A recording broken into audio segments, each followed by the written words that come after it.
MDH की हल्दी मिर्ची धनिया करे कमाल। ये रंग दे, ये खुशबू दे, ये तीखा, ये कम पड़े। क्या निराला MDH मसाला।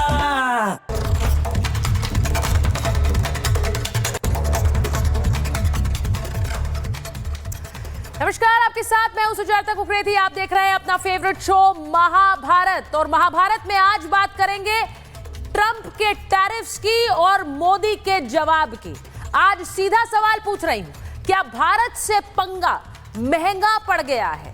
महाभारत में आज सीधा सवाल यह कि वर्ल्ड ऑर्डर बदलने का समय आ गया है क्या BRC, और BRC में क्या कह रही हूं, भारत, रशिया, चाइना, क्या ये तिकड़ी टैरिफ का इलाज करेगी? क्या समय आ गया है कि डोनाल्ड ट्रंप और अमेरिका को एक हकीकत बताती जाए कि सिर्फ वो ही वर्ल्ड पावर नहीं है?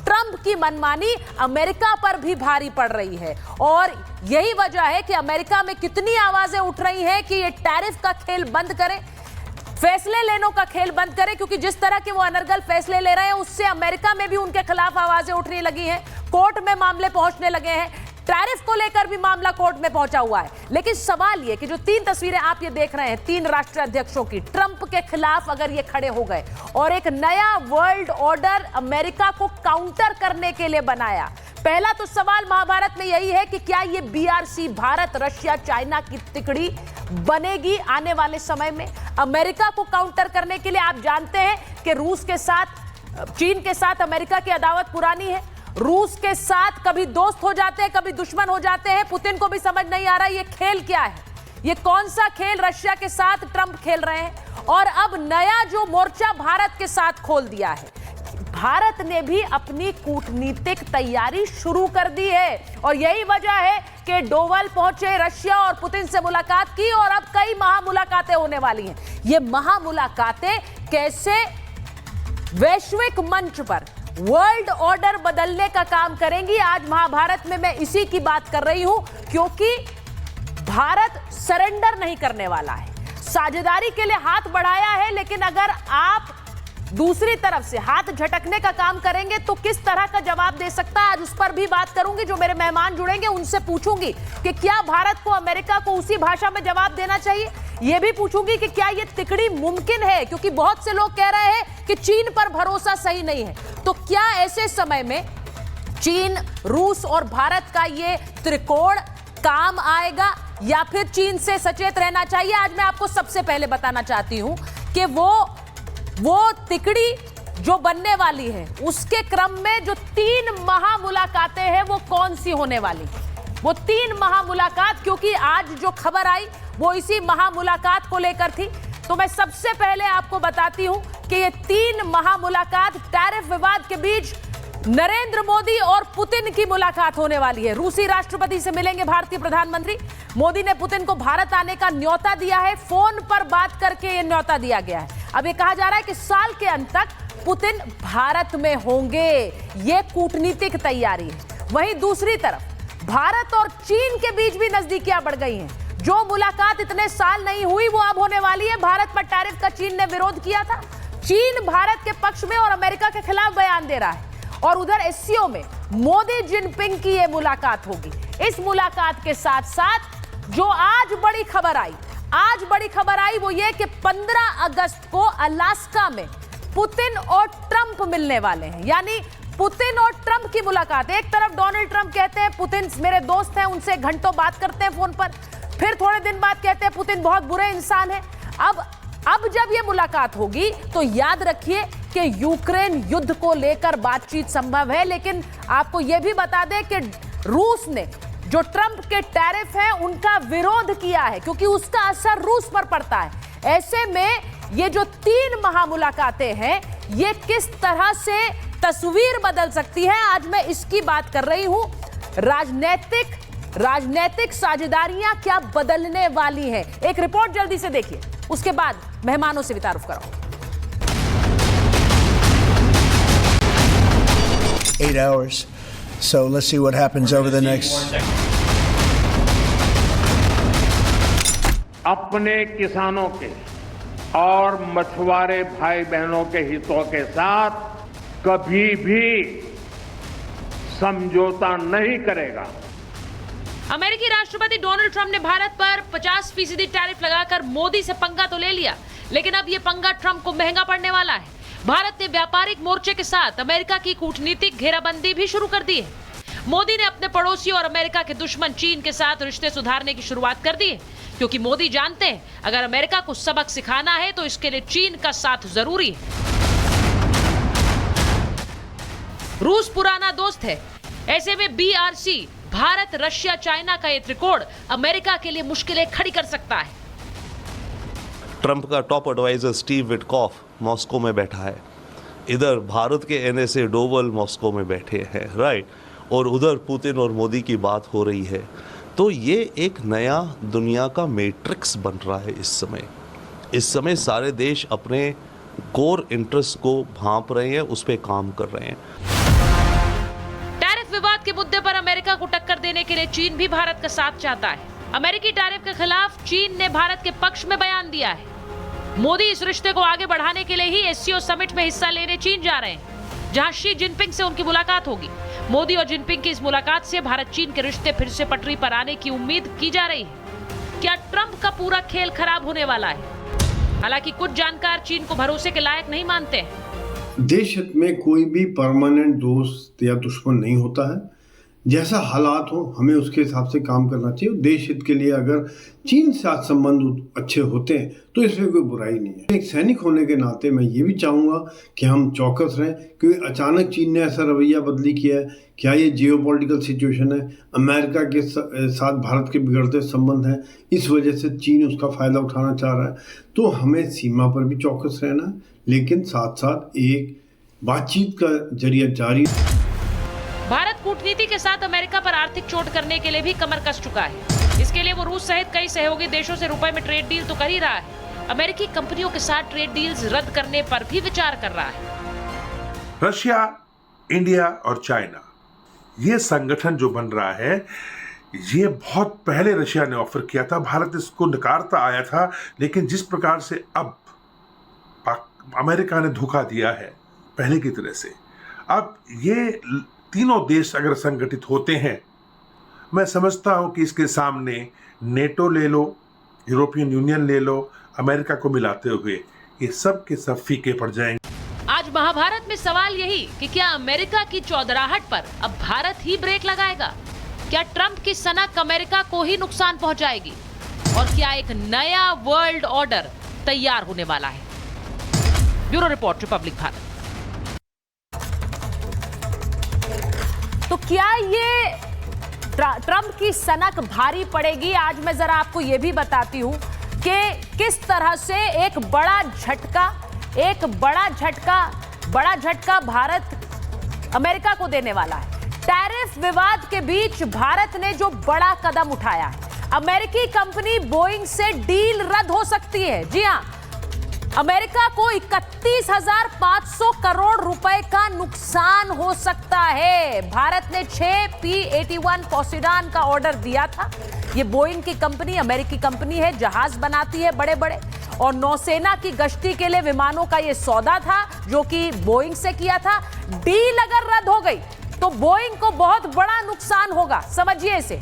डील रद्द पर आधिकारिक बयान अभी नहीं आया है, लेकिन अगर ये डील रद्द हो जाती है, क्योंकि इसके संकेत दिए जा रहे हैं, ये संकेत देने से भी जो कूटनीति है उसमें बहुत से काम होते हैं, और ये संकेत दिए जा रहे हैं कि 31,500 करोड़ की ये डील रद्द हो सकती है। ट्रंप को करारा जवाब देने के लिए ही ये तैयारी की जा रही है भारत में। अब आप समझिए कि बोइंग जो एक कंपनी है 15,000 करोड़ का कारोबार करती है, तो इस कारोबार पर भी असर पड़ेगा, और इस पर असर पड़ेगा तो सीधा असर अमेरिका पर पड़ेगा। इसे भी आप समझ लीजिए। मैं आपको बता रही हूं कि भारत किस तरह से अब जवाब देने की तैयारी में है, क्योंकि भारत में एक मूड है। भारतीय चाहते हैं कि ट्रंप और अमेरिका को इसका जवाब दिया जाए। टैरिफ बम, कैसे ट्रंप इसमें खुद ही फंस गए हैं, यह भी आपको बताती हूं। ट्रंप को एक और झटका दे सकते हैं मोदी, और वो क्या होगा? अमेरिका से जो बड़े रक्षा सौदे हैं उन पर भी संकट है। रक्षा मंत्री का यूएस दौरा रद्द हो सकता है, और 50% टैरिफ के बाद यह फैसला लिया गया है। रक्षा मंत्री राजनाथ सिंह अमेरिका जाने वाले थे, अब वो नहीं जाएंगे तो यह एक संकेत होगा। इसकी आधिकारिक पुष्टि अभी नहीं हुई है, लेकिन जैसा मैंने कहा कि कूटनीति में ये संकेत दिए जा रहे हैं, आप ये करेंगे तो हम ये कर सकते हैं। भारत अमेरिका के बीच रक्षा सौदा होना था। Striker combat vehicles, anti tank missiles, इनका सौदा है। नए हथियार और विमान की डील होनी थी। इसे अब इस डील पर संकट के बादल छा गए हैं और इसका मतलब यह है कि मुश्किल अमेरिका के लिए भी है। यह ना समझा जाए कि मुसीबत भारत के लिए बढ़ने वाली है। बहुत से देशों ने तो अमेरिका के इस टैरिफ बम के आगे सरेंडर कर दिया है, लेकिन क्या पंगा महंगा पड़ेगा? इस बार पंगा भारत से लिया है, इसी पर आज बात कर रही हूं। बीजेपी की राष्ट्रीय प्रवक्ता शाजिया इल्मी जी जुड़ रही हैं, major general GD Bakshi sir जुड़ रहे हैं हमारे साथ एम्बेसडर दीपक बोरा जुड़ रहे हैं, हमारे साथ विंग कमांडर एएस बहल जुड़ रहे हैं, हमारे साथ वरुण पुरोहित जी कांग्रेस के नेता है, रोविंदर सचदेव जी फॉरेन अफेयर्स एक्सपर्ट हमारे साथ जुड़ रहे हैं। बहुत बहुत स्वागत है आप सभी का। मैं शुरुआत सबसे पहले इसी बात से कर रही हूं, और अगर मैं जीडी बख्शी सर आपके साथ शुरुआत कर लूं, आपको क्या लग रहा है इस बार गलत जगह पंगा लिया है? देखिए, पिछले कुछ सालों में, दशकों में चीजें बदल गई हैं।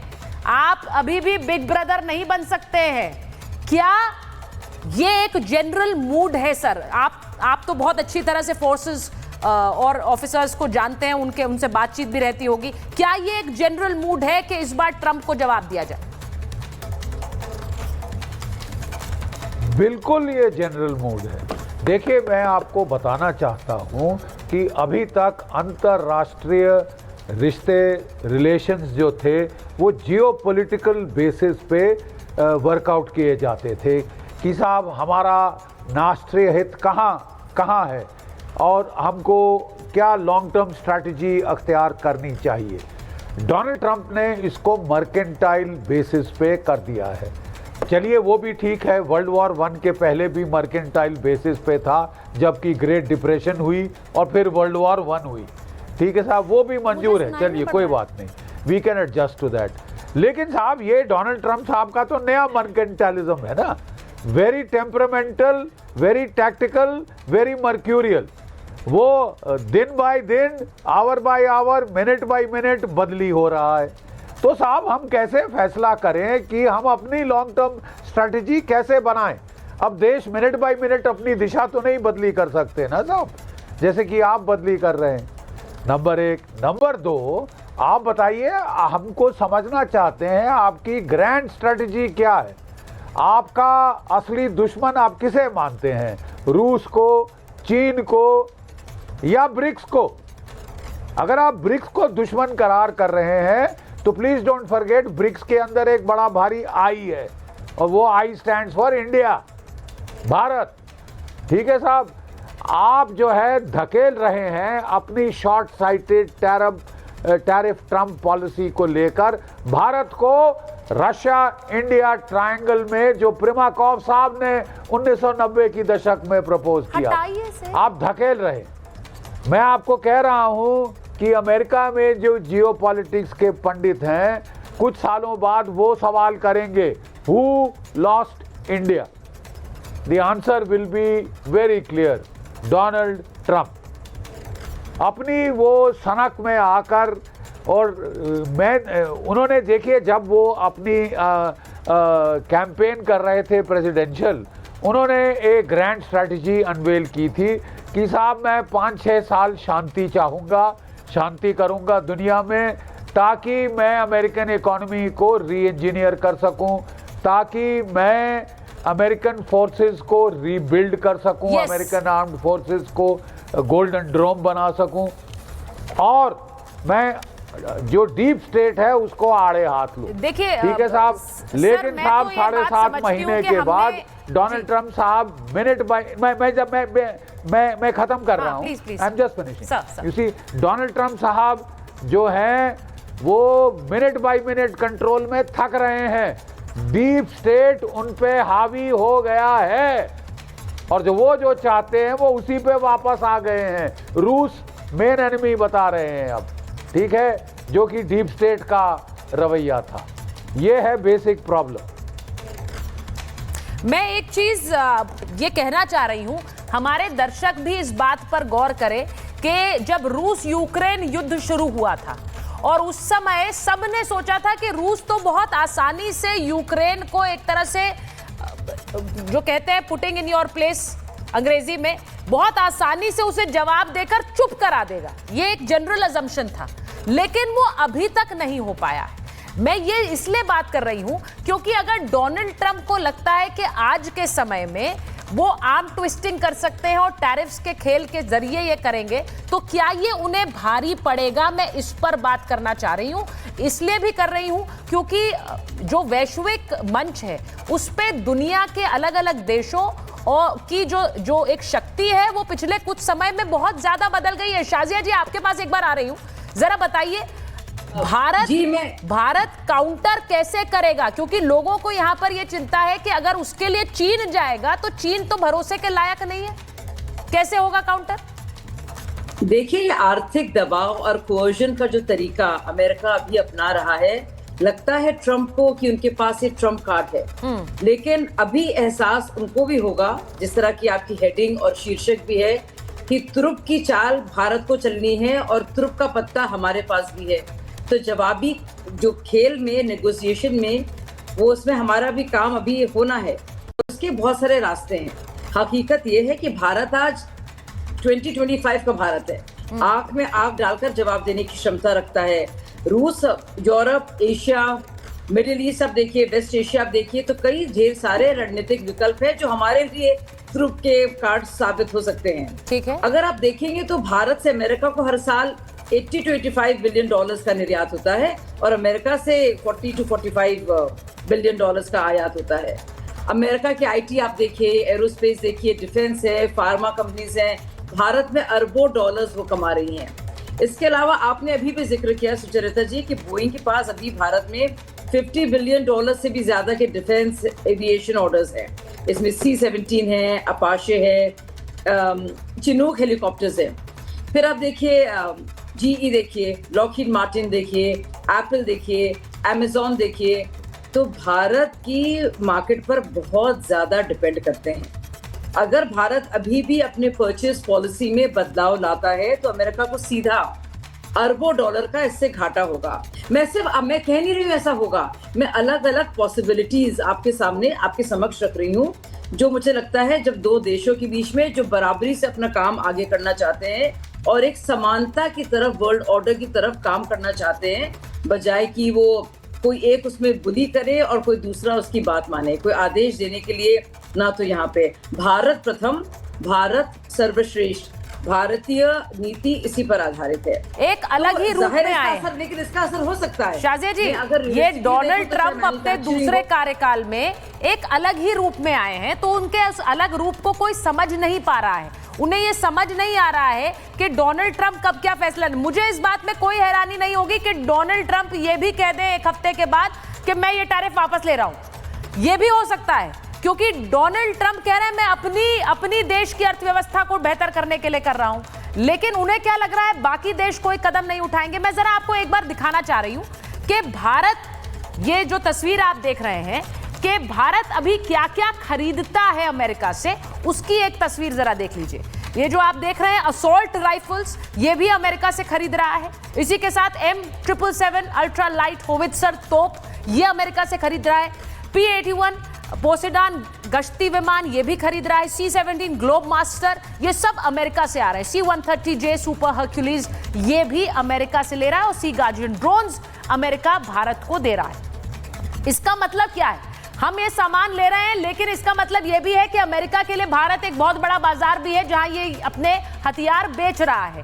रूस से हथियार खरीदना कम करने की बात ट्रंप बार बार कहते हैं भारत को कि आप अमेरिका से हथियार खरीदिए, रूस से बहुत ज्यादा हथियार आप खरीद रहे हैं। अब मैं एक बार ए कॉमोडोर आपके पास आ रही हूं। ए कॉमोडोर, मुझे बताइए, जिस तरह से हथियार खरीदे जा रहे हैं, ये हथियार अगर आज के समय में भारत ये तय कर ले कि हम खुद भी बनाएंगे और देशों से खरीदेंगे, जिसमें रूस तो हमारा एक बहुत बड़ा सप्लायर है ही, तो अमेरिका के लिए कितना बड़ा नुकसान होगा। हमने अभी बोइंग की बात की है कि अगर ये सौदा रद्द होता है तो 32,000 करोड़ का नुकसान अमेरिका को होगा।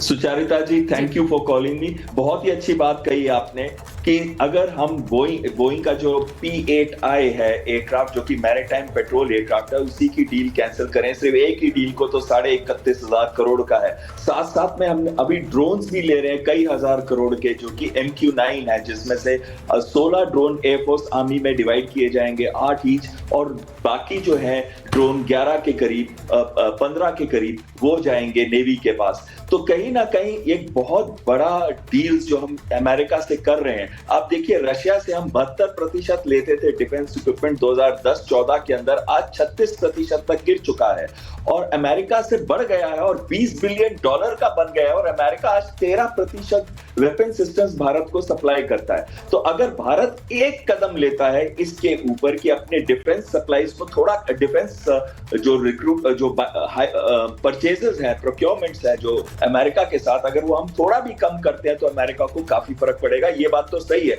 लेकिन साथ में बोइंग के सिविल सेक्टर के अंदर कई हजार करोड़ की डील्स चल रही हैं इस समय, चाहे वो 787 है या दूसरे जहाजों की डील्स है। तो वो कहीं ना कहीं उसके ऊपर अगर हम कहीं अंकुश लगाएंगे तो सोचिए कितना बड़ा इफेक्ट होगा उनके ऊपर। लेकिन मैं ये कहना चाहता हूं कि इस समय हमें कोई भी ऐसी स्टेटमेंट नहीं देनी चाहिए जो कि उसको और उकसाए। अभी हमें खुद काम रहना है। एक चीज याद रखिएगा, अगर हेनरी किसिंजर की बात आपको याद रहे, और हमारे डिप्लोमेट साहब अभी यहीं पे हैं, और उन्होंने क्या कहा था, to be America's adversary is dangerous but to be America's friend is fatal. आप ये सोच लीजिए, जितने एलाइज हैं उनके सबके साथ उसने एडवर्सरियल रिलेशनशिप करी है, चाहे वो कनाडा है, उसके ऊपर भी देखिए 30% से ऊपर है, चाहे वो यूरोपियन यूनियन है, कितना तंग किया। वो कह रहे हैं $750 बिलियन देंगे वो ऑयल लेंगे और साथ में $600 बिलियन का इन्वेस्टमेंट करेंगे। जापान को कितना तंग किया उन्होंने, साउथ कोरिया को कितना किया, इनके एलाइज है। और एक चीज हमें माइंड में रखनी है कि इनके साथ बातचीत जरूर करनी है, लेकिन हमारी जो रिलेशनशिप दूसरे देशों के साथ है उसको भी इंप्रूव करना है। जो देश, खासकर ब्राजील, उसके ऊपर 50% लगा हुआ है, रशिया जिसके ऊपर हजारों सैंक्शंस लगे हुए हैं, चाइना जिसका 30% से ऊपर उनके ऊपर भी टैरिफ है, और हो सकता है वो बढ़ जाए क्योंकि वो भी ऑयल बहुत खरीदते हैं। तो हमें अपना ऑयल खरीदना बंद नहीं करना है, लेकिन ये याद रखिए हमने ऑयल भी बहुत खरीदा है अमेरिका के साथ।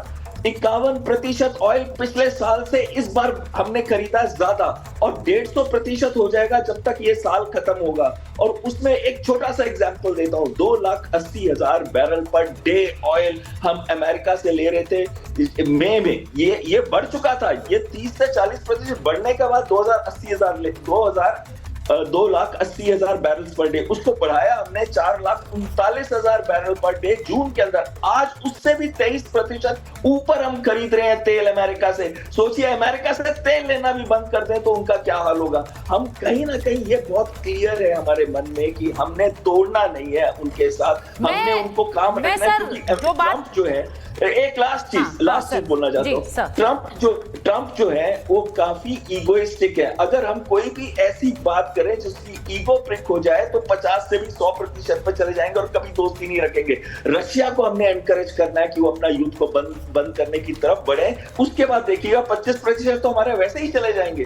तो बहुत जरूरी है काम रहना, फर्म रहना और डिप्लोमेटिक रहना। एयर कॉमोडोर, मैं आपसे ये कहूंगी कि ट्रंप की सनक के चलते अगर हम उनके फैसलों को मानने लगे, या हम कहें कि भाई ये तो इतने एरोगेंट हैं, या फिर इनकी बात सुननी होगी। मैं समझती हूँ कूटनीति में कई बार चुप रहना पड़ता है, कई बार दूसरी तरफ देखना पड़ता है, लेकिन मुझे, और एम्बेसडर वोरा यहाँ है, वो हम सबसे बेहतर जानते हैं, वो ये बेहतर बताएंगे। लेकिन जिस तरह के डोनाल्ड ट्रंप का रवैया है, एम्बेसडर वोरा, वो जिस तरह से अपनी बातें रख रहे हैं, ये एक मनमानी चल रही है। अब पुतिन और ट्रंप की मुलाकात होने वाली है, आप इससे क्या उम्मीद कर रहे हैं? क्योंकि पुतिन ने इससे पहले जो ये टैरिफ लगाया है भारत पर, इसकी निंदा की है, खुलकर कहा है, वो खुद सैंक्शंस झेल रहे हैं। आपको क्या लगता है इस मुलाकात में होगा? बहुत बहुत धन्यवाद मैम, जब भी आपके चैनल पर होता हूँ ना, इट्स ऑलवेज वंडरफुल, आपसे बहुत कुछ सीखता हूँ। Thank you. I come home to Republic, और फिर इतने सारे पैनलिस्ट हैं, मैम मेरी क्या जरूरत है, ये सब लोग विशेषज्ञ हैं। हमारी बीजेपी की मैडम बैठी हैं, शी इज ब्रिलियंट।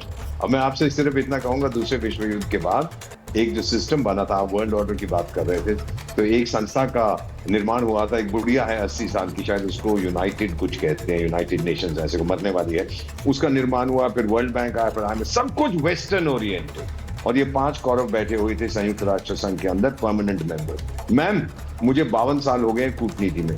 1971 में, 1998 में, 1990 हम भागते थे इन बड़े बड़े ये 5 देशों के पास, भाई ये सैंक्शन मत लगाना, ये मत करना, ये प्रस्ताव को वीटो करना, भीख मांगते थे। तो था वेस्टर्न ओरिएंटेड सिस्टम। ब्रिटेन तो खत्म हो गया था, ब्रिटेन तो लंदन के छोले खाने चला गया था। America became number 1। ट्रंप साहब ये जानते हैं कि इट वाज नंबर 1, इसीलिए तो कहते हैं कि फिर से मैं अमेरिका को नंबर 1 बनाना चाहता हूं। बट ये बिल्कुल सही आपने कहा है कि जो वो कर रहा है, रॉबर्ट मर्टन का एक लॉ ऑफ अनइंटेंडेड कॉन्सिक्वेंसेस है, अपनी दादागिरी के कारण मैम वो बाकी देशों को नाराज कर रहा है। आपको मालूम है स्पेन ने मना कर दिया कि मैं F-35 नहीं खरीदूंगा। स्विट्जरलैंड बोला मैं भी नहीं खरीदूंगा, तूने मुझ पे 35% टैरिफ लगा था, मैं नहीं खरीदूंगा। इस आदमी को इकोनॉमिक्स आती नहीं है, भले ही इसका नाम मैकडोनाल्ड ट्रंप है, इसको कुछ नहीं आता है। मैं सिखाऊंगा अगर मेरे पास आना चाहता है कि इकोनॉमिक्स होता क्या है। मैम, ये सारी दुनिया को नाराज कर रहा है। 4 जो महाशक्तियां हैं दुनिया की, अमेरिका एक तरफ है और बाकी जो 3 है, भारत, चीन और रूस, सबको इसने नाराज कर दिया। अब आपने मीटिंग के बारे में कहा, अलास्का में जो होने वाली है पुतिन्स्की और ट्रम्पिन्स्की के बीच में, तो वो जो बेगिंस्की है यूक्रेन वाला, सबसे पहले उसकी बलि चढ़ेगी। ये बता देगा रूस को जो आपने करना यूक्रेन में करो, मेरा कोई लेने दे। भारत की इकोनॉमी और रशिया की इकोनॉमी में क्या बोला था, ये मर जाएं, गिर जाएं, फॉर ऑल आई केयर। यही चीज ये फिर से बोलेगा कि बेगिंस्की साहब आप भाग जाओ, यूक्रेन खत्म हो जाएगा। और बदले में ये रूस से क्या मांगेगा, भाई चीन के साथ इतनी जफ्फी मत डालो, मैं अभी चीन को ठोकना चाहता हूँ। यू वॉच दिस, ये आउटकम। ऑफिशियली जो मर्जी कहें, but in reality America wants to weaken China, क्योंकि उसको डर लगता है चीन से। रूस चाहता है कि नेटो मेरे पास नहीं आए और मैं यूक्रेन का आधा हिस्सा या 1/4 हिस्सा हड़प कर जाऊं। This will be the agreement. बाकी फोटो होगी, जब होगी, ये बात बार-बार पूछी जा रही है। एम्बेसडर वोरा, ये बात बार-बार पूछी जा रही है कि क्या, मैं थोड़ा आज भारतीयों के रिएक्शंस भी दिखाऊंगी कि इंडियंस क्या महसूस कर रहे हैं। क्या उन्हें लगता है कि ट्रंप को जवाब देना चाहिए? क्या उन्हें लगता है कि हमें थोड़ी बैक सीट लेनी चाहिए? भारत का मूड क्या है?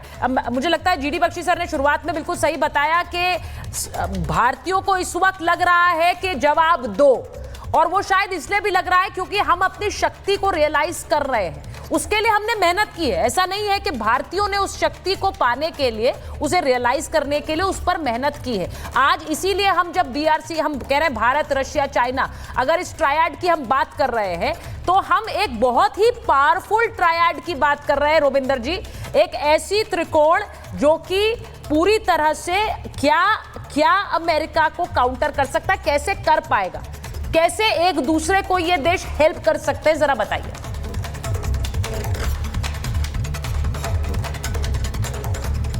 नो, डेफिनेटली, जैसे आपने शुरू में कहा था, मैं बार बार पिछले कई वर्षों से कह रहा हूं, दुनिया में इस समय एक नया वर्ल्ड मैट्रिक्स बन रहा है। ये दुनिया रीबूट हो रही है कोविड और रशिया यूक्रेन के बाद, और हर देश अपने सेल्फ इंटरेस्ट बड़ी एक्यूटली देख रहा है, रिवाइज कर रहा है, रिकैलकुलेट कर रहा है। इस समय तो दुनिया का नया ढांचा अंडर कंस्ट्रक्शन है इस समय, दैट इज वन। ऐसे समय में ट्रंप जो कर रहा है, इनके एक्शन से विदाउट डाउट ये दुनिया को कम से कम एक वेस्ट वर्सेस द रेस्ट तो करते जा रहे हैं, राइट। और वेस्ट में मानिए यूएस, अब यूरोप से भी इनका कुछ दान बाना चलता रहता है, बट मान लीजिए मोरलेस वेस्ट वर्सेस रेस्ट ये करते जा रहे हैं अपने एक्शंस के द्वारा, जो रिबाउंड करेंगे। अब उसी में आप और हम कह रहे हैं कि Bharat, Russia, China, definitely yes, परंतु इसमें एक थोड़ी सी इशू है। भारत और चाइना के रिश्ते थोड़े नरम हो रहे थे, डेफिनेटली होने चाहिए। लॉन्ग टर्म में हम सिविलाइजेशंस है, पुरानी नेबर्स हैं, कोएग्जिस्ट करना है, पर इश्यूज है तो थोड़े थॉ हो रहे थे। इंडिया ने अभी टूरिज्म के लिए वीजा खोला, चाइनीज को उन्होंने यात्रा खोली इत्यादि, परंतु इशू है कि इस समय अगर भारत ज्यादा ये दिखेगा कि हम चाइना की तरफ ज्यादा नरम हो रहे हैं, तो चाइना अज्यूम करेगा पावर नेगोशिएशन में ही है ना, कि इंडिया को इस समय मेरी ज्यादा जरूरत है, इसलिए चाइना भी थोड़े ज्यादा भाव दिखाएगा। अगर ये एपिसोड ट्रंप के साथ ना हुआ होता तो एक अलग चाल चलती भारत चाइना की, राइट। बट इस समय जो एपिसोड हो रखा है, चाइना इसका भारत के साथ नेगोशिएशंस में कुछ फायदा उठाना चाहेगा, बट हम समझते हैं। बट बिग पिक्चर में आपके भारत, रशिया, चाइना ये ऐसे इतनी जल्दी नहीं बन पाएगा जो मुझे जल्दी नहीं बन पाएगा। रूपिंदर जी को लग रहा है ये जल्दी नहीं बन पाएगा। मैं एक बार मैं जीडी बख्शी सर आपसे रिएक्शन ले रही हूँ। आपको लगता है ये बन पाएगा? और अगर नहीं भी बने, मैं ये नहीं कह रही कि अचानक से एक बीआरसी आ जाए, भारत रशिया चाइना का एक ट्रायड बन जाए, लेकिन हमने क्वाड को भी बनते देखा है, हमने ब्रिक्स को भी बनते देखा है। ये पॉसिबिलिटी नहीं है, ऐसा है, या फिर ये चीन और भारत के बीच की भी एक तरह से एक समय की अदावत है जो दिक्कतें खड़ी कर सकती है? जीडी बख्शी साहब। देखिए, आजकल एक मल्टीपोलर वर्ल्ड ऑर्डर है। वर्ल्ड वॉर 1 में, वर्ल्ड वॉर 2 में मल्टीपोलर वर्ल्ड ऑर्डर्स थे। ऐसे मल्टीपोलर वर्ल्ड ऑर्डर्स में बड़े क्विक अलाइनमेंट्स और रीअलाइनमेंट्स होते हैं, जिससे देश अपना नेशनल इंटरेस्ट जो है मैक्सिमाइज करने की कोशिश करते हैं। इटली ने वॉर शुरू की थी एक्सिस पावर्स के साथ। जब तक लड़ाई खत्म हुई, इटली एलाइज के साथ मिल गया। इसी रूस और जापान के बीच में ट्रीटी थी, संधि थी। लड़ाई खत्म लास्ट पे आई, रूस ने ताबड़तोड़ हमला कर दिया जापान के ऊपर अमेरिका के साथ मिलकर। तो अलाइनमेंट्स, रीअलाइनमेंट्स बहुत तेज होती हैं। Start of World War 2 there was the Molotov pact between Russia and Germany. ठीक है, इन दोनों के बीच में शांति थी जब जर्मनी वेस्ट को ऑक्यूपाई कर रहा था, मोलोटोव रिबेनट्रॉप पैक्ट। फिर उसको तोड़कर 1941 में जर्मनी ने रूस पे हमला कर दिया। You will see quick alignments and realignments. This is a multipolar world order. अभी फिलहाल डोनाल्ड ट्रंप हमको धकेल रहे हैं रशिया, इंडिया, चाइना जो ट्रायंगल है उसकी तरफ। जैसे मैंने कहा, कुछ सालों बाद some American geopolitical pundits may well ask, who lost India? India is a key swing state. और मर्केंटलिज्म के चलते डोनाल्ड ट्रंप ने जो पूरा दारोमदार ले आए हैं, not shared geopolitical interest, not shared geopolitical strategy, but मैं कितना, आप कितना लगा रहे हो टैरिफ, मैं कितना लगा रहा हूँ। अब साहब, दुनिया सर के बल तो खड़ी हो नहीं सकती साहब। 50% टैरिफ आप अपने दोस्तों पे लगा रहे हो। Donald Trump has hurt his friends the most. Donald Trump has hurt his friends the most, right? तो आप धकेल रहे हैं भारत को इस तरफ। आई थिंक हमको भी शत्रु बोध होना चाहिए। नहीं, ये बिल्कुल चाइना से हमारी पटती नहीं है, हमारी खासी प्रॉब्लम्स हैं, लेकिन ऐसे दोस्तों से, अमेरिका ट्रंप जैसे दोस्तों से तो दुश्मन भले। We will have to come to this sad conclusion कि शत्रुबोध क्या है साहब? हमारे साथ शत्रुता कौन दिखा रहा है? अगर आप बांग्लादेश में कू कराएं, पाकिस्तान की ISI के साथ मिलकर, ये शत्रुबोध है। अगर आप हमसे $1 बिलियन खा जाएं, हम बोले हम आपको देंगे GE 404 इंजन, जिससे कि हम MiG-21 जहाजों को रिप्लेस करना चाहते हैं, और फिर आप पैसे खा के हड़प ले और 2 साल तक ना दें साहब, हमको पीठ में छुरी घोंपे। अभी भी 2 ही आए हैं साहब इतने सालों के बाद। तो साहब, फिर शत्रु कौन है और दोस्त कौन है? शत्रु ये बड़ा इंपॉर्टेंट आज के समय में सर, मुझे तो लगता है ये भी अपने आप में एक सवाल है। मुझे लगता है ये भी अपने आप में सवाल है कि आज के समय जो जिस तरह का वर्ल्ड ऑर्डर बदलता हुआ दिख रहा है हमें, उसमें क्या कोई परमानेंट फोर्स या परमानेंट फ्रेंड्स हो सकते हैं? ये भी इंपॉर्टेंट क्वेश्चन है, ये हमें पूछना पड़ेगा। और जैसे ही मैंने कहा है, कॉमोडोर और एम्बेसडर दोनों सर हिला रहे हैं, मतलब दे अग्री विद मी। ये मतलब इसका सीधा मतलब ये है that it will be a difficult situation. ये बात बिल्कुल मानकर चले, और इसीलिए हमें अपने हित देखते हुए फ्रेंड्स एंड एनिमीज नहीं, हाँ साझेदार जरूर चुनने होंगे जो साझेदारी के लिए आगे बढ़े। मुझे ऐसा लगता है। मैं एक बार वरुण जी के पास जा रही हूँ। वरुण जी, चाइना, मैं जानती हूं कि कांग्रेस पार्टी लगातार सवाल उठा रही है, लेकिन आप जिस तरह की तस्वीर देख रहे हैं, यहां पर बहुत से लोग आपसे पूछेंगे कि आप अभी भी जब चीन करते हैं तो चीन के पाले में खड़े हो जाते हैं, अब आप ट्रंप के पाले में खड़े हैं क्योंकि भारत पर ट्रंप को लेकर सवाल उठाते हैं, कभी तो अपने वाले पाले में भी खड़े होइए ना। सुचारिता जी, सबसे पहले तो रक्षाबंधन की आपको शुभकामनाएं। सर, आप भारत की आम जनता की आवाज की रक्षा करते रहे, भगवान आपको इतनी आपको किसी से अलाइनमेंट करना नहीं पड़े। नॉन अलाइनमेंट मूवमेंट रहता है, जैसे आपका भी रहे, जैसे इंदिरा जी की वॉइस से। सर देखिए नॉन सारे अलाइन चल रहे हैं, इसीलिए तो आप हमें भी शुभकामनाएं दे रहे हैं, बधाई दे रहे हैं अब चाजिया जी भी दे रही हैं। जी बोलिए बोलिए। आज ये सीनियर पैनलिस्ट सारे वरिष्ठ, बोरा साहब, बख्शी साहब सब है। आपने भी एक वैश्विक शब्द का प्रयोग किया, सरेंडर शब्द का प्रयोग किया। हमको सरेंडर कहीं नहीं होना, सरेंडर कभी हुआ भी नहीं। भारत 1965 की लड़ाई में लाल बहादुर शास्त्री गेहूं नहीं दे रहा था, अमेरिका धमकी दी थी गेहूं नहीं दूंगा, तो उन्होंने एक अब बुजुर्ग लोगों को, सीनियर्स को सबको पता है, एक आह्वान किया है कि थर्सडे को व्रत करिए, तो पूरा भारत व्रत करने लगे। फिर इंदिरा जी के टाइम भी बांग्लादेश बना, जब भी सबको पता है क्या घटना हुई। राजीव गांधी के टाइम भी याद करने की आवश्यकता है। आपने हॉबिट्जर तोप की भी बात की, अमेरिका से ले रहे हैं, तो अमेरिका ने देने से इनकार किया, शायद उस समय जर्मनी से भी सौदा होने की बात थी।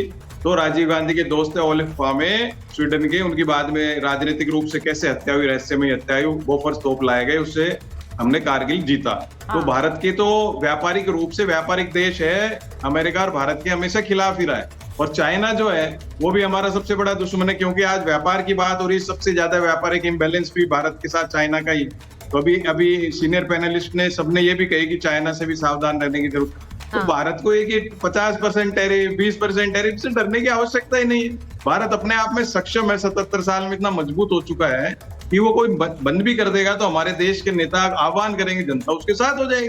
पूछ लीजिए आप बोरा जी, बख्शी जी, ये तो सबसे वरिष्ठ, इन लोगों में तो पता है कि भारत में हमेशा कोई प्रधानमंत्री आओ, कोई सरकार आओ। आपने कांग्रेस की बात करी, इसलिए मैं उसके लिए बोल देता हूँ कि मैं इसलिए एक मेरी बात वरुण जी, आज हुआ क्या है?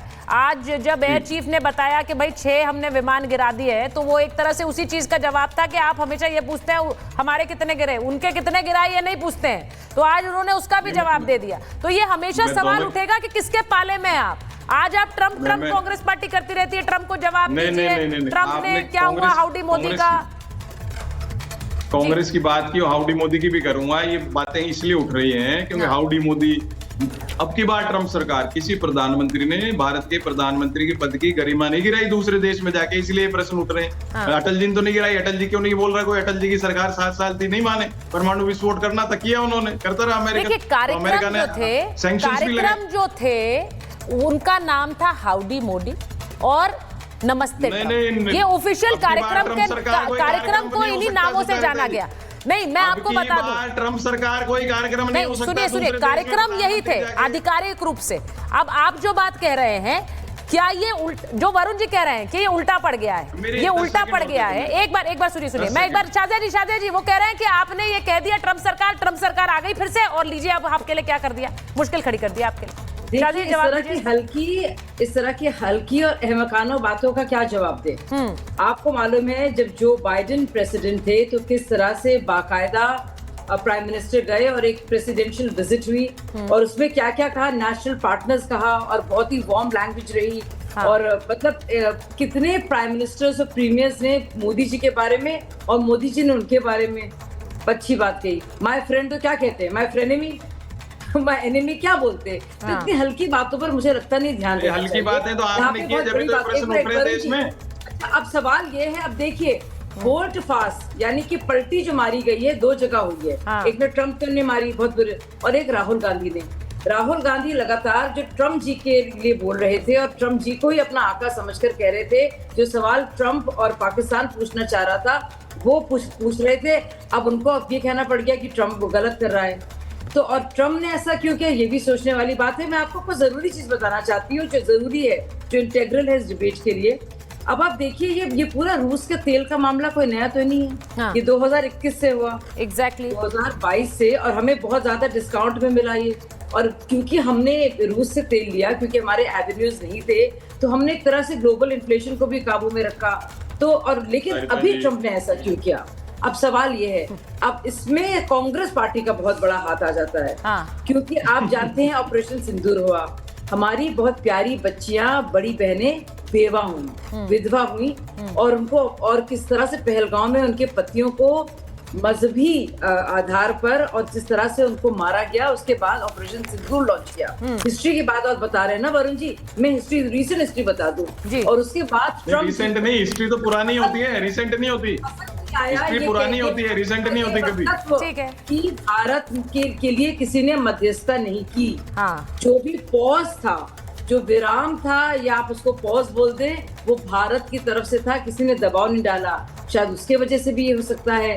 तो रूस से जो हमारी बात थी, बहुत से लोग तो देखिए ये बात भी कह रहे हैं, अम्बेसडर वोरा, मैं एक चीज सुनिए, अम्बेसडर वोरा, बहुत से लोग ये कह रहे हैं कि ट्रंप नाराज हो गए। सोशल मीडिया पे मीम्स कैसे चल रहे हैं, मुझे नहीं पता इसमें कितनी हकीकत है, लेकिन लोग कह रहे हैं ट्रंप नाराज हो गए क्योंकि भारत ने हकीकत बता दी कि उन्होंने सीजफायर नहीं कराया है। भारत ने बता दिया कि सीजफायर नहीं कराया, इसलिए ट्रंप ने नाराज होकर टैरिफ लगा दिए। क्या है? अम्बेसडर वोरा है मेरे साथ, उनका फ्रेम फ्रीज हो गया मुझे लग रहा है। तो मैम यही बैठा हूँ, मैं सिर्फ इतना कह रहा हूँ, ये तो बिल्कुल सही है। सारी दुनिया जानती है कि ट्रंप साहब की ईगो जो है, अहंकार, वो बड़ा फ्रैजाइल है। अगर हम लोगों से कहा जा रहा था कि आप बोलिए ट्रंप झूठ बोल रहा है, मैम ये हमारी कूटनीति नहीं है। ट्रंप ने जो कहना था उसने कह दिया, वो 10,000 बार कहे मैंने सीजफायर कर दिया, मेरे को क्या मिलेगा कह के कि ट्रंप झूठ बोल रहा है? किन लोगों को संतुष्टि होगी? मैं क्यों बिगाड़ूं? उस आदमी की ईगो वैसे ही खराब है, उसको और क्यों भड़काऊं? नहीं तो वो 1 करोड़% टैरिफ लगा देगा।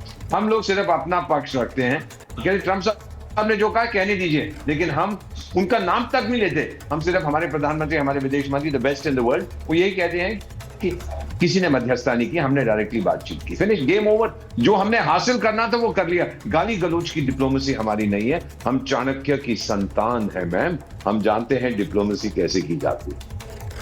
आपने जो बात कही है, मैं एक बार डिप्लोमेसी की एक और तस्वीर दिखाना चाहती हूँ। इस पूरे विवाद में अब कैसे नेतन्याहू की एंट्री हो गई है। एम्बेसडर वोरा, रुबिंदर जी, जीडी बख्शी सर, ये जरा अपने दर्शकों को एक बात बता देते हैं, क्योंकि हम जानते हैं इजराइल का जो एक दोस्ती है, मैत्री है, वो अमेरिका के साथ भी है और भारत के साथ भी है। तो टैरिफ विवाद पर अब इजराइल की एंट्री हुई है और इजराइल ने भारत और अमेरिका दोनों को ही अपना दोस्त बताया है। उन्होंने कहा ये दोनों देश हमारे दोस्त हैं और इनको विवाद सुलझाना चाहिए। टैरिफ विवाद पर इजराइल ने अपील की है अमेरिका से भी और भारत से भी कि एक साझा समाधान निकालें, और दोनों देशों के संबंधों की नींव बहुत पुरानी है, इसीलिए उसे खराब नहीं होने देना चाहिए। टैरिफ विवाद का जल्द से जल्द निपटारा ही सही है, ये नेतन्याहू ने कहा है। उन्होंने भारत आने की इच्छा भी जताई है। अब नेतन्याहू, आप अमेरिका इजराइल के बीच के रिश्ते जानते हैं, आप जानते हैं कि पिछले समय में इजराइल और भारत के रिश्ते किस तरह मजबूत हुए हैं। ऑपरेशन सिंदूर में भी जिस तरह से इजराइल ने मदद की, आप उसको भी समझते हैं। ऐसे में आप इसे किस तरह से देखेंगे रोबिंदर जी, जो नेतन्याहू पेशकश कर रहे हैं बीच में आकर? Thank you. मैं इसको ऐसे देखूंगा, अव्वल थैंक यू वेरी मच, बहुत अच्छी बात है, हमारे फ्रेंड है, वेलविशर है, बट मैं डिसएग्री करूंगा। उन्होंने केवल यही नहीं कहा कि भारत और अमेरिका मामला सॉल्व करें, उन्होंने कहा मैं मोदी को एडवाइस दूंगा कि ट्रंप से कैसे डील करें। अब हमारी फॉरेन पॉलिसी का स्टेटेड मेथड है कि किन्हीं दो देशों के बीच में हम किसी तीसरे की इंटरवेंशन नहीं चाहते, चाहे कितना भी अच्छा दोस्त हो। तो नेतन्याहू का ये कहना मेरे ख्याल से इज अनवेलकम ऑनेस्टली। एंड इसमें नेतन्याहू, देखिए कल को कुछ हो जाएगा, 6 महीने बाद नेतन्याहू क्लेम करेंगे मैंने तो इंडिया को मदद करी अमेरिका से, नेतन्याहू इंडिया से कुछ मांगेंगे। इस समय हर भी जो पॉलिसी स्टेटमेंट्स आ रही हैं जिस भी लीडर की, वो अपने इंटरेस्ट के हिसाब से गेमिंग कर रहे हैं।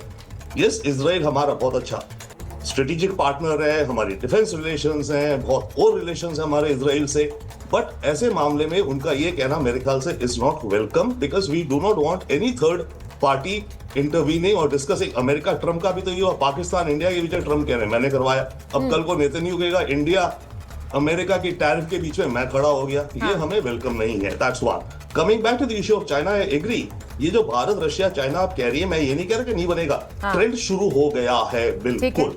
मैं 10 दिन पहले चाइना में था, एससीओ समिट में, मीडिया में मैं स्पीकर था, फिर जा रहा हूँ मोदी जी के अगले दिन मैं जा रहा हूँ। ट्रेंड चाइना से भी आ रहा है, तो सब फूक फूक के कदम ले रहे हैं। बट एक लास्ट पॉइंट ऑल्सो, रशिया से हमें कुछ थोड़ी नॉट प्रॉब्लम, रियलिटी ये है, रशिया की जो डिफेंस इक्विपमेंट है ना, उनके कई मॉडर्न टेक्नोलॉजीज ऐसी नहीं है जो हमें अब चाहिए, जो हमें दिखता है। तो हम रशिया से लेंगे डिफेंस जितना हमें दिखता है, रशिया टेक्नोलॉजी ट्रांसफर भी दे रहा है हमें हाई एंड, बट हमें दूसरे देशों से भी लेनी पड़ेगी अपनी नेशनल सिक्योरिटी के लिए। तो रशिया से हम रिश्ते बढ़ा रहे हैं, चाइना से हम आपको मैं जरा क्विकली आपसे एक चीज पूछती हूँ, आपको लगता है कि बोइंग की डील कैंसिल कर सकता है भारत? ये होगा या नहीं होगा? कैंसिल नहीं करेगा, मेरे विचार से ऐसा नहीं होगा। वो जो पॉज कर देगा, डिलेस दिखा देंगे, ये वो। अभी देखिए एक और बड़े सही, क्योंकि पॉज करना भी एक मैसेजिंग ही है, पॉज करना भी एक मैसेजिंग है कि आप भी अगर टैरिफ्स लगा रहे हैं एम्बेसडर बोला, तो हम भी थोड़ा पॉज कर देते हैं, अभी दिक्कतें हैं, सरकारी काम नहीं हो पा रहा है, थोड़ा दिक्कत होगी, नहीं हो पाएगा। अभी रविंद्र सचदेव साहब ने कितनी अच्छी तरह से बताया हमने ऑपरेशन सिंदूर को भी पॉज किया, अब ऑपरेशन बोइंग को भी पॉज कर देते हैं। कौन सी बड़ी बात है, संदेश सीधा चला जाएगा। जहां अमेरिकन कंपनी के पेट में लात पड़ेगी वो ट्रंप के अगेंस्ट हो जाएंगे। कितना पूंजी निवेश है अमेरिकन कंपनीज का भारत में, बहुत ही बड़ी बड़ी कंपनियां सब यहाँ बैठी हैं। उनको तकलीफ जब होगी ना तो वो ट्रंप के बरखलाफ हो जाएंगे। ट्रंप साहब, आप मागा शागा की बात करते हैं ना अपनी कंस्टिट्यूएंसी की, तो भारत के प्रधानमंत्री की भी कंस्टिट्यूएंसी है भारत के किसान। हम उस स्थिति में नहीं होना चाहते, हमें फिर से भीख मांगनी पड़े अनाज के लिए, जैसा 66, 67 में हमने आपसे भीख ली थी। अब नहीं, नेवर अगेन। अब ये इंडिया नहीं है मैडम, ये भारत है, ये भारत बहादुर है। और ये जो मल्टीपोलर वर्ल्ड, जनरल साहब का बिल्कुल सही है। मेरा मानना है कि ये नॉन पोलर वर्ल्ड है, एक कोई पोल नहीं है, ना 2 है ना 50 है। अब पूरी दुनिया में 193 सदस्य हैं संयुक्त राष्ट्र संघ के, सब अपने हित में काम करेंगे, ये मेरा मानना। और भारत उनका अपॉइंटेड, डिक्लेयर्ड, अपनी तरफ से नहीं उनकी तरफ से कहते हैं हमने भारत को अपना नेता चुना है। वो थैंक यू वेरी मच, हम जरूर आपके नेता हैं, रोल मॉडल हैं। मैं एक चीज जीडी बख्शी सर आपसे पूछूंगी, जिस तरह से Bharat has stood up to America, हमने एक बात बड़ी क्लियर कर दी है कि हम इस टैरिफ के मामले में प्रधानमंत्री का जो बयान है, उन्होंने कहा कि कोई कीमत चुकानी पड़ेगी लेकिन हम उसके लिए तैयार हैं। इसका मतलब भारत एक क्लियर संदेश देने की कोशिश कर रहा है आने वाले समय में। आपको लग रहा है कि ये जो मीटिंग्स हो रही हैं जीडी बख्शी सर, ये जो मीटिंग्स हो रही हैं खासकर पुतिन और ट्रंप के बीच, ये जो मीटिंग है ये बहुत इंपॉर्टेंट होगी, क्योंकि पुतिन भी अमेरिका से टैरिफ को लेकर आपत्ति जता चुके हैं, वो इस वॉर को लेकर भी अपना स्टैंड क्लियर कर चुके हैं। वो भी चाहते हैं कि ये वॉर रुके, लेकिन वो अपनी शर्तों पर चाहते हैं। तो इस मीटिंग के जरिए कुछ होगा, या फिर मुझे लगता है इस मीटिंग के बाद ही बहुत सी चीजें बदलेंगी या संभलेंगी? यस, अगर मीटिंग पॉजिटिव जाए तो समीकरण बदली हो सकते हैं। डोनाल्ड ट्रंप बड़े मर्क्यूरियल हैं, बड़े टेम्परामेंटल हैं, बड़े टैक्टिकल हैं। आज ये कल वो फ्लिप फ्लॉप हो सकते हैं। पुतिन ने उनको शर्त बताई है कि आपको 4 प्रोविंस, लुहांस्क, दोनेत्स्क, जो कॉरिडोर है क्रीमिया, ये आपको एक्नॉलेज करना होगा कि रूस का पार्ट है, नंबर 1। नंबर 2, आपको लिखित में देना होगा यूक्रेन को कि वो नेटो ज्वाइन नहीं करेगा, मैं कल सीज फायर करने को तैयार हूं। आप जरा हाँ करिए इसके ऊपर। और दीज आर, जहां तक रशिया का स्कोप है, बहुत रीजनेबल डिमांड है। ये कहना कि आप रूस से तेल खरीद रहे हैं, अरे साहब आप जो है और उससे यूक्रेनियन मारे जा रहे हैं। अमेरिका जो यूएस से यूरेनियम खरीद रहा है, रेयर अर्थ खरीद रहा है, वो लाखों डॉलर्स का, अरबों डॉलर्स का, उससे कोई यूक्रेनियन नहीं मर रहा, वो केवल भारत के तेल से मर रहा है साहब। रूस, चीन भी तो हमसे ज़्यादा खरीद रहा है। आपने उस पर लगाने की हिम्मत नहीं पड़ी, क्योंकि वो जैसे को तैसा देगा, रेयर अर्थ बंद कर देगा आपको क्या लगा भारत कमजोर देश है? Bharat is a civilizational state साहब। जब आप पैदा नहीं हुए थे 9500 साल पहले, आप वानरों के रूप में घूम रहे थे, तब भारत में बड़ी भारी इंदस सरस्वती सिविलाइजेशन थी, ठीक है, कार्बन डेटेड 9500 साल। We are a civilizational state, we are on the upswing, we are on the revival. आप समझते हैं you can push us around, we are not the 51st state of the United States, we are not a colony of the United States. ठीक है साहब, world war 1, world War 2 ने, Britain ने हमारे लिए डिक्लेयर कर दिया, हम, India is going to be in the war against the central powers. India is going to fight a war against the Axis powers. I'm sorry, sir, this is 2025. Forget 1914, forget 1939. The world has changed, and if you continue to be a Rip Van Winkle, if you continue to hang on in a time warp, well, I think reality checks आपको मिल जाएंगे साहब। You are pushing antagonist future, you are creating it, जो बात you are helping the entire BRICS to coalesce. American geopolitical pandits ने बोलना शुरू कर दिया है। इस वक्त देखिए, मैं मैं आपसे कहूं कि रूस ने क्या किया है।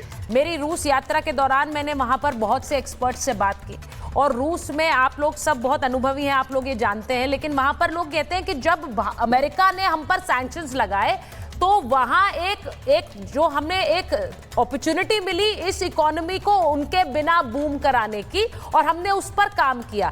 आज रूस जिस तरह से अपना काम आगे बढ़ा रहा है, उन सैंक्शंस के बीच भी उन्हें फर्क नहीं पड़ रहा है। और शायद जो हम कहते हैं कि मुश्किल में, आपदा में अवसर ढूंढना, शायद यही होता है, और उसके लिए मुझे लगता है कार्रवाई शुरू भी कर ली गई है। तो इसी नोट पर बहुत बहुत धन्यवाद आप सबका महाभारत में जुड़ने के लिए।